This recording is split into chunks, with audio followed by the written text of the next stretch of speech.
TV 24 news ವಾಹಿನಿಗೆ ಸ್ವಾಗತ.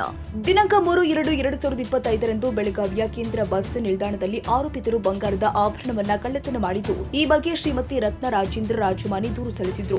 ಮಾನ್ಯ ಪೊಲೀಸ್ ಆಯುಕ್ತರು ಬೆಳಗಾವಿ ನಗರ, ಮಾನ್ಯ ಉಪ ಪೊಲೀಸ್ ಆಯುಕ್ತರು ಮತ್ತು ಮಾನ್ಯ ಉಪ ಪೊಲೀಸ್ ಆಯುಕ್ತರು, ಮಾನ್ಯ ಸಂತೋಷ ಸತ್ಯನಾಯಕ ಸಹಾಯಕ ಪೊಲೀಸ್ ಆಯುಕ್ತರು, ಮಾರ್ಕೆಟ್ ಉಪ ವಿಭಾಗ ಬೆಳಗಾವಿ ಅವರ ಮಾರ್ಗದರ್ಶನದಲ್ಲಿ ಮಹಾಂತೇಶ್ ಕೆ ಧಾಮಣ್ಣ ಅವರ ನೇತೃತ್ವದಲ್ಲಿ ಎಚ್ಎಲ್ ಕೆರೂರ ಪಿಎಸ್ಐ ಮಾರ್ಕೆಟ್ ಹಾಗೂ ಅಪರಾಧ ವಿಭಾಗದ ಸಿಬ್ಬಂದಿಯವರ ತಂಡ ರಚನೆ ಮಾಡಿ ಸದರಿ ಪ್ರಕರಣದ ತನಿಖೆ ಕೈಗೊಂಡು 3 ಜನ ಆರೋಪಿತರಾದ ದೀಪಾ ಕಿರಣ್ ಸಗಟ, ಸಪ್ಪ ವಿಕಾಸ್ ಜಾಧವ್, ಪೆರಣ ರೀತಿಕಾ ಅವರನ್ನ ಬಂಧಿಸಲಾಗಿದೆ. ಅಂದಾಜು 8,90,000 ವಶಪಡಿಸಿಕೊಳ್ಳಲಾಗಿದೆ.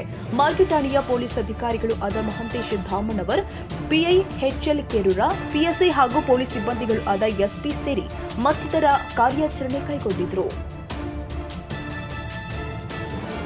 ಕನ್ನಡಿಗರ ಮೆಚ್ಚಿನ ನಿಮ್ಮ ಟಿವಿ 24 ಕನ್ನಡ ನ್ಯೂಸ್ ವಾಹಿನಿ ಇದೀಗ ಟಿವಿಯಲ್ಲಿ ಲಭ್ಯ.